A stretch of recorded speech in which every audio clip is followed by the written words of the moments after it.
Hey there, my friend, it's Dr. Anthony Balduzzi, and I want to welcome you to today's video. I know you watch our videos here on our YouTube channel because you want to have a strong, healthy, and fit body. You want to lose fat and build muscle and just love the way you look and feel. But the fact is that all of these health habits are not just about the physical structures of our muscles and our stuff like that, it's also about our brain health. And that's exactly what I want to talk about in today's video. I want to give you my favorite research-backed ways to dramatically improve your brain health and keep you sharp, happy, and focused as you age.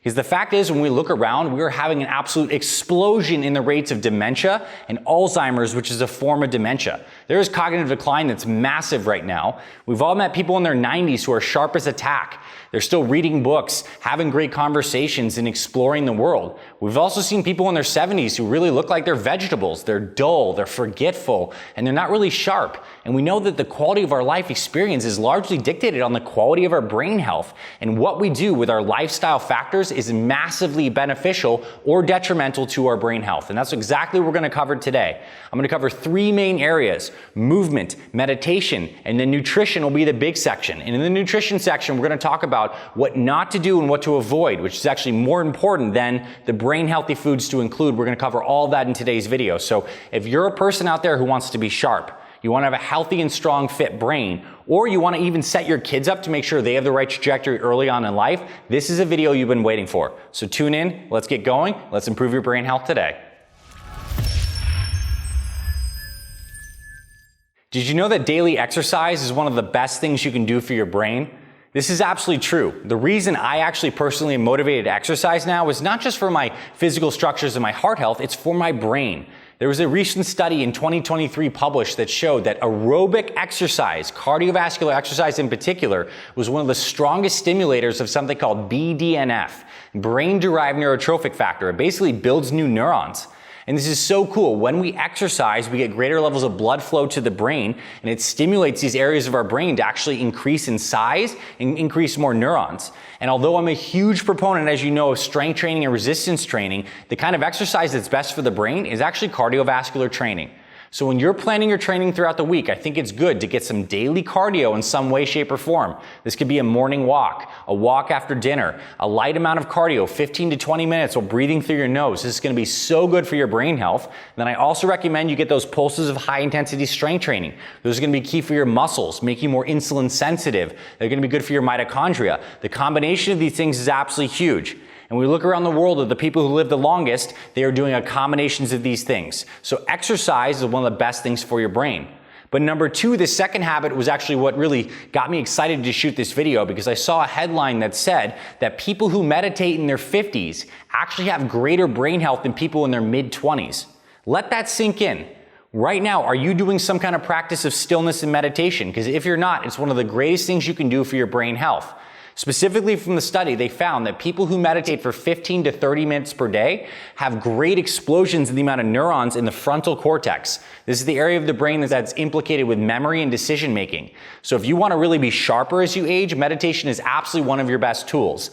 Now, how I personally incorporate this into my life, I know how important it is for the brain health, but also for my spiritual health, is I meditate in the morning and before I go to bed. And for me, it's a hybrid of a meditation and prayer practice, but I know that I'm getting into my chair. I have a specific chair dedicated into my room where I do this. I sit down for a few minutes before there's any food in my body or before I go to sleep, and just anchoring that in is going to be so good for you, especially if you're a person right now who believes that you have a very racing mind, very active mind, and you want to learn to calm that down and get the body centered. Meditation is one of the best things you can do for brain health. You got to incorporate that. And I often hear from people, hey, Dr. A, exercise is my form of meditation, or having a really deep conversation or doing some art is a form of meditation for me. And yes, I think that's good to a certain extent.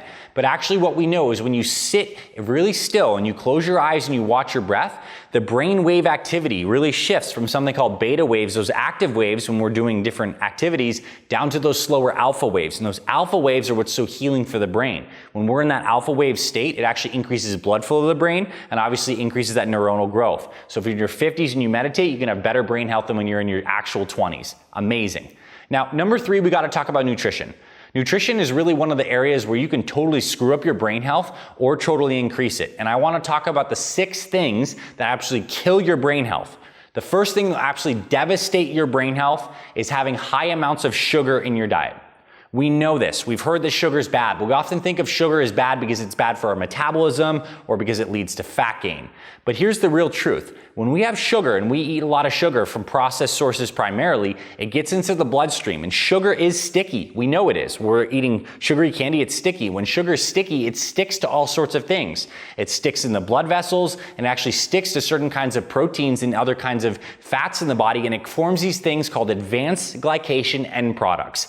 AGEs. And guess what AGEs do to your body? They age you. In the brain, they can lead to the development of certain kinds of plaques. They can reduce blood flow. They can downregulate areas of the brain that you want to keep very active. AGEs are absolutely devastating. And in fact, if you're looking at a doctor orders blood work for you and they look at something called an HbA1c, the hemoglobin A1c, the amount of your red blood cells that have sugar stuck to them.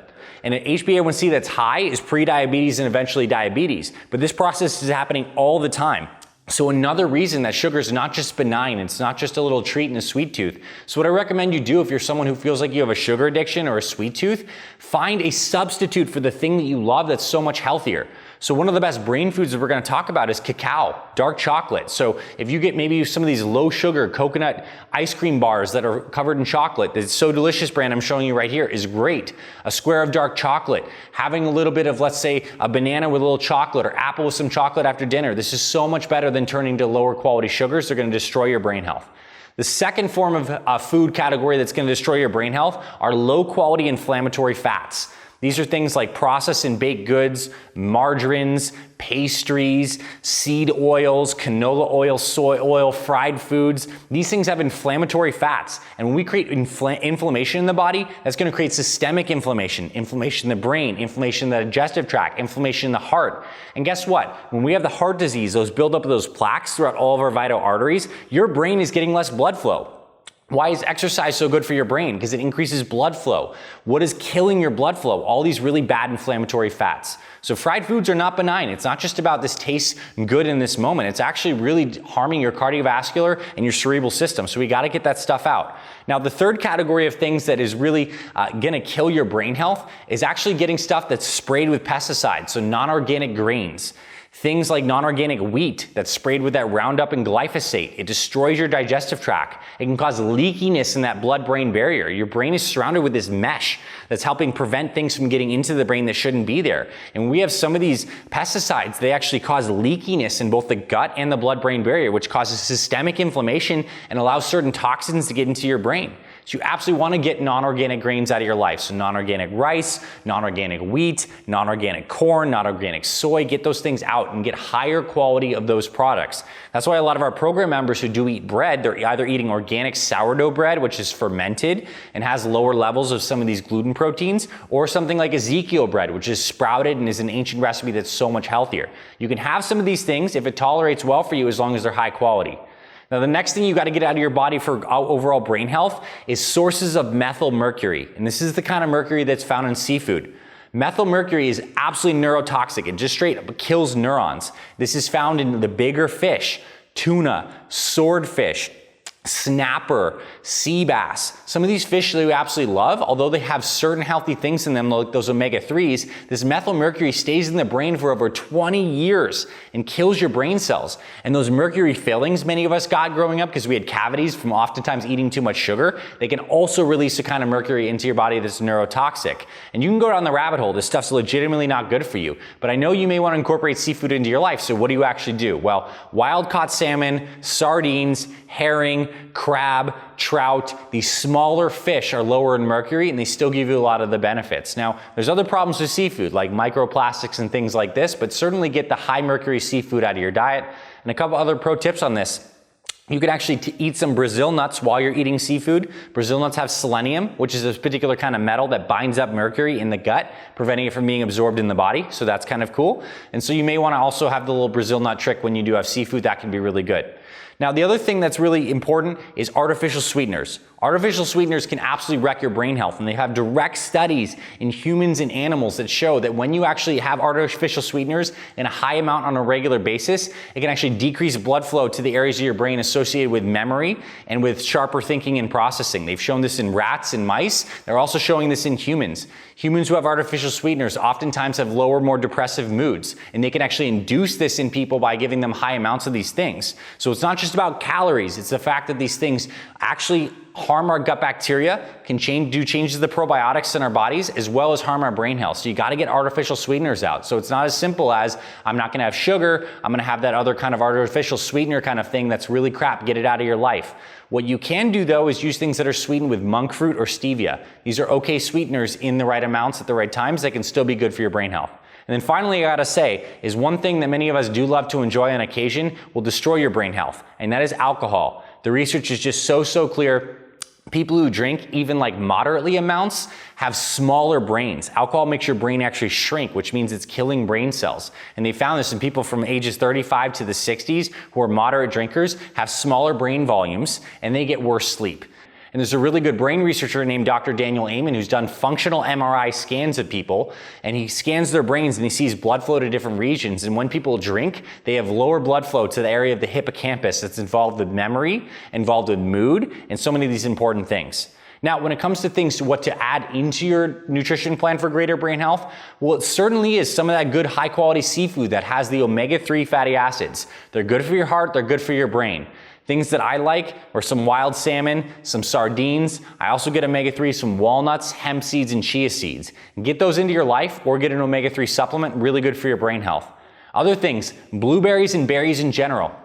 They're packed with these flavonoid compounds that are really good for your cerebrovascular system. They make those arteries healthier and they really protect a lot of your brain cells from the damage from other kinds of things. So those AGEs I talked about, those really sticky proteins that make you age and harm your brain health, blueberries and other things like this, they actually combat those. So get those into your life on a daily basis. Or if you want a supplement, you can get some of these blueberry powders and put them into a shake or something like that. Very, very beneficial. What you can also get into your diet is dark green leafy vegetables. There's some powerful research that shows that people have a higher intake of dark green leafy vegetables, which contain a lot of powerful compounds. They contain natural nitrates, which increase blood flow of nitric oxide. They contain vitamin A derivatives like astaxanthin, lutein, and other things like this that are super protective. So how can you get more dark green leafy vegetables into your diet? Can you do sautés? Can you get salads into your life? Can you blend some of these things into your smoothies and shakes? The higher intake of dark green leafies is very, very cognitive protective. So in summary, all these things that you're doing to help your body are going to help your brain. But I want you to add even more weight to the fact that nutrition in particular that you're doing can be really harmful or helpful for your brain health. As well as the fact that meditating and prayer is not something you can skip if you want to have the optimal brain health, and that cardiovascular activity has benefit along with strength training. So this is a holistic approach, and if you do this, I promise you can be super sharp, and you can actually reverse some of the damage that you may be accumulating. And if right now you feel like your memory's not as good as it used to be, there is some degree of underlying damage. So you start this stuff now, you take this seriously, you can have a healthier brain in 5 years than you do today. It's a holistic approach. And of course, if you want to get help incorporating all of these different tidbits into a sustainable plan, a 360-degree plan that's all about the nutrition, the exercise, the mindset, the daily habits, our Fit Father and Fit Mother programs are the best online for people over 40 who want a sustainable way of healthy living that helps the body and the brain and keeps you on track long term. There's links in the description for both our free workouts and free meal plans, as well as our full paid programs. Hope you found this valuable, my friend. It's a lot, but you can incorporate it into this lifestyle, and the promise is you have a sharp mind, a sharp brain, and a really happy life. I'll see you in our future videos.